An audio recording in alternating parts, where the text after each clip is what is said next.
میں اختلاف ہے کہ مچھلی ہے یا نہیں ہے. ہماری رائے یہ کہ مچھلی نہیں ہے. حضرت مفتی تقی عثمانی صاحب کی رائے یہ کہ مچھلی ہی کی ایک قسم ہے.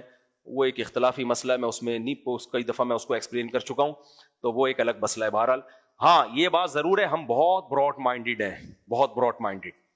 براڈ مائنڈیڈ کا مطلب یہ کہ مجتہدین کا اگر کسی مسئلے میں اختلاف ہو جائے تو ہم اس میں شدت کے قائل نہیں ہیں, صرف اس بیس پہ کہ یار ٹھیک ہے ہمارے دلائل مضبوط ہیں لیکن دوسری طرف امام شافعی جیسے ہیں, تو ہم اس قول کو کالعدم نہیں قرار دیتے. اسی وجہ سے ہم نے کہا کہ کیونکہ عالم اسلام میں سب ابو حنیفہ کو فالو نہیں کرتے, بہت سے امام شافعی کو فالو کرتے ہیں, بہت سے امام احمد بن حنبل کو فالو کرتے ہیں.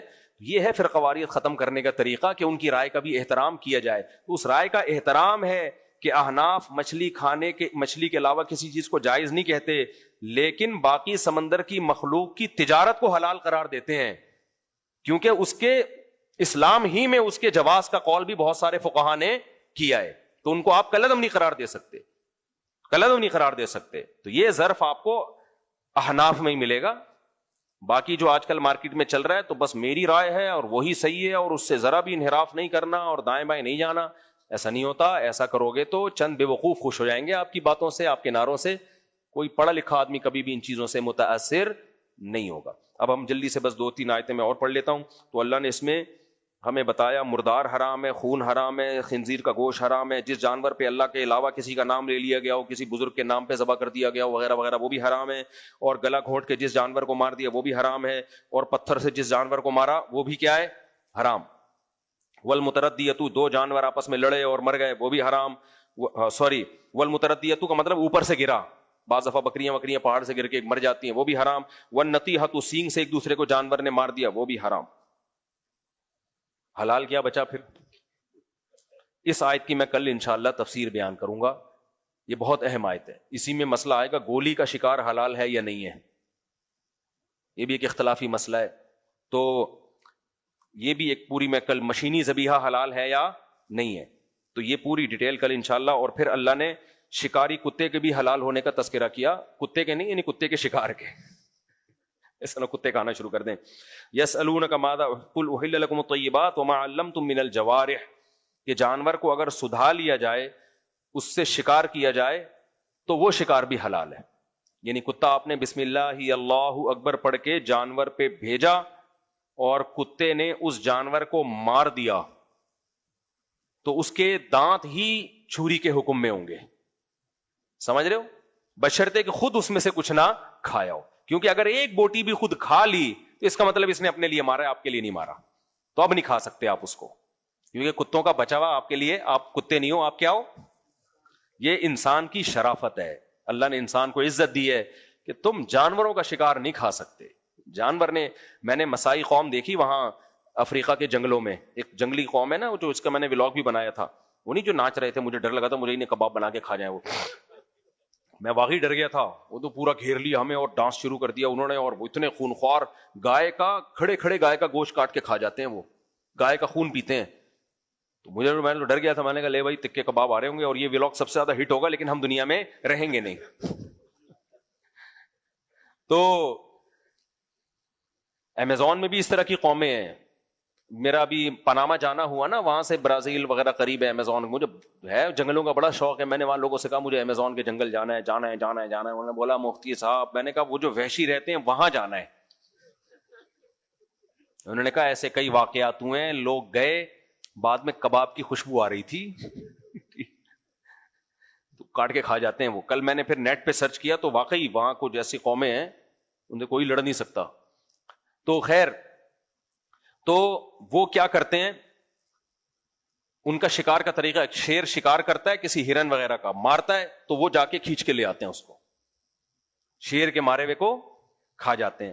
تو واقعی انسانی طبیعت کو بڑی گھن آتی ہے اس سے, چاہے تازہ گوشت ہی کیوں نہ ہو. تو یہ ساری جو غیر اخلاقی انسانیت کے لیے, جو انسانیت کے نام پہ دھبا تھی نا, وہ تمام چیزوں کو اللہ نے اس آیت میں حرام کر دیا. تو یہ بھی اسلام کا ایک حسن ہے کہ جانور کو حلال کر کے کھانا ہے, اور اگر کتے کو تم نے سدھا دیا تو کتا تمہارے لیے اعلیٰ انسٹرومنٹ کے طور پہ کام کرے گا, اور انسٹرومنٹ مکمل اس کے ہاتھ میں ہوتا ہے جو اس اوزار کو استعمال کر رہا ہوتا ہے. تو کتے کو اتنا سدھا دیا کہ اس نے جا کے شکار کو مارا, قتل کر دیا, ایک بوٹی بھی نہیں کھائی, اٹھا کے تمہارے لیے لے آیا, وہاں چھوڑ دیا, اس کا مطلب یہ تمہارے لیے ہوا ہے, تو پھر تم کھا سکتے ہو. اور اگر اس نے کھا لیا تو بس بولو اب تم ہی کھاؤ گے آپ اس کو, اب یہ ہمارے کھانے کا نہیں ہے. وہی شیشے والی مثال آتی ہے, بوری میں شیشے رکھے ہوئے تھے, ایک آدمی کی عادت تھی ٹھوکر مار کے پوچھتا تھا اس میں کیا ہے, تو سیٹھ نے ٹھوکر مارا اس بیچنے والے سے, شیشے کے برتن جو بیچ رہا تھا, ٹھوکر مار کے پوچھا اس میں کیا ہے, اس نے کہا ہے نہیں تھا. اب نہیں ہے. تو کتے نے اگر خود کھا لیا نا تو آپ بولو اب یہ میرا نہیں ہے, یہ میرا تھا کسی زمانے میں. وہی لطیفہ یہاں پہ صادق آتا ہے کہ وہ جو جنگل میں جب افریقہ کے جنگل میں تھا نا, تو ہمیں سب کو باری باری واش روم جانا تھا, تو اب ڈر واقعی لگ رہا تھا کہ کوئی شیر ویر نہ بڑھ, شیر کا کلر نا یہ مٹی کا ہوتا ہے, یہ شیر ایسی چیز ہے کمبخت, بعد وقت قریب جاؤ تو آدمی کو نظر آتا ہے بیٹھا ہوا ہے, ان کے کلر بالکل وہی ہوتے ہیں. تو اچھا میں گاڑی میں اس طرح بیٹھا ہوں, یہاں سے شیر گیا, ببر شیر, اور ہمیں جو گارڈ تھا نا, جو یعنی گائیڈنس کے لیے آیا ہوا تھا, وہ حکومتی کا آدمی ہوتا ہے, وہ بار بار ہمیں کہہ رہا تھا چپ کر کے بیٹھ جاؤ, غصہ آ رہا تھا کہ بولو نہیں اور کھڑے نہیں ہو گاڑی میں, چپ کر کے تمیز سے بیٹھے رہو. اب میرے ساتھ فیملی تھی, بچے چی چی کر رہے تھے, بچوں کو بڑا مشکل ہوتا ہے چپ کرانا, بڑا آپ نے دیکھا وہ ولاگ, بڑا خاندانی منظر تھا یار. ایسے شیر گیا ہے 1 ہفتے سے بھوکا. مجھے پھر پتا چلا انسان کو اللہ نے بڑی عزت دی ہے, جانوروں کے لیے جنگل میں کھانا پینا آسان نہیں ہے. اور 7 بیویاں تھیں اس کی, تم لوگ کے سامنے پھر وہی باتیں آ جاتی ہیں, پھر تم لوگ شرمندہ ہوتے ہو, بہت معذرت چاہتا ہوں میں. 7 شیرنیاں اور اکیلا ببر شیر. ہم تو 5-6 دن جنگل میں ٹھہرے نا, تو شیر ہی کی ایکٹیویٹیز دیکھ رہے تھے کہ کچھ کھائے تو صحیح, ہر شکار مس ہو رہا تھا اس سے. تو کیا ہوا ہے, مغرب کی نماز کے بعد پھر وہ ہمیں جو گارڈ ہے نا, جو گائیڈنس کے لیے تھا, وہ ہمیں لے گیا گاڑی میں نا, کہ ان کے پاس وہ ہوتا ہے نا وائرلیس, تو اس سے ان کو اطلاعات مل رہی ہوتی ہے کہ وہاں ابھی شیر کچھ لگ رہا ہے, کچھ اس کو نظر آیا ہے.